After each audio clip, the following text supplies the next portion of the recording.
ನಮಸ್ಕಾರ ಎಲ್ಲರಿಗೂ. ನಮ್ಮ ಸುಬ್ಬಿ ಗುಡ್ ಮಾರ್ನಿಂಗ್ ಹೇಳಿ ಆಮೇಲೆ ನಮ್ಮ ಹುಡುಗನ ಸ್ಕೂಲಿಗೆ ಬಿಟ್ಟು ಆಮೇಲೆ ಮಸಪ್ಪಿನ ಸಾಂಬಾರು ಸೊಪ್ಪು ತೊಗೊಬಂದು ಆಮೇಲೆ ಸುಬ್ಬಿಗೆ ರೇಗಿಸ್ತಾ ಇದ್ದೆ. ಕೋಪ ಬಂದ್ಬಿಟ್ಟು ಅವಳು ಬಾಕ್ಲೆಲ್ಲ ಹಿಂಗೆ ತೀಟೆ ಮಾಡ್ತಾಯಿದ್ಲು.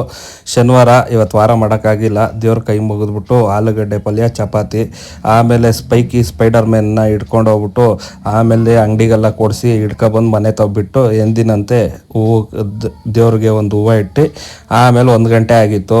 ಸ್ವಲ್ಪ ಊಬರ್ನೆಲ್ಲ ಚೆಕ್ ಮಾಡ್ಕೊಂಡು ಆಮೇಲೆ ಬಾಡಿಗೆ ನಾನ್ ಸ್ಟಾಪು ಸಾಯಂಕಾಲ ಒಂದು ರಾತ್ರಿ 9 ಗಂಟೆ ರಾಮ ಮಂದಿರದ ಹತ್ರ ಸ್ವಲ್ಪ ಒಂದು 5 ನಿಮಿಷ ಪುರ್ಸೋ ಸಿಕ್ತು.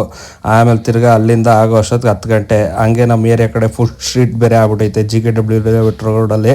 ಆಮೇಲೆ ನಮ್ಮ ಆಫೀಸ್ ಕಡೆಗೆ ಹೋಗ್ಬಿಟ್ಟು ಹಂಗೆ ಬರ್ಫಿ ತೊಗೊಂಡು ಅವ್ರಿಗೆಲ್ಲ ಮೊಟ್ಟೆ ತೊಗೊಂಡು ಆಮೇಲೆ ನಮ್ಮ ಸುಬ್ಬಿ ಅಂತೂ ಓಡ್ ಬಂದ್ಲು ಏನೋ ತಿಂಡಿ ನಮ್ಮ ಅಪ್ಪನ ಕೈಲಿ ಐತಲ್ಲ ಅಂತ.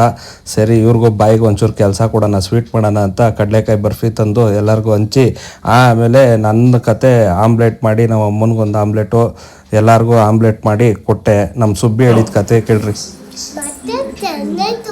ಮೊಟ್ಟೆ ಚೆನ್ನಾಗಿತ್ತಾ? ದಿವಸ ಮಾಡ್ಕೊಡ್ತೀನಿ, ಓಕೆನಾ? Okay okay.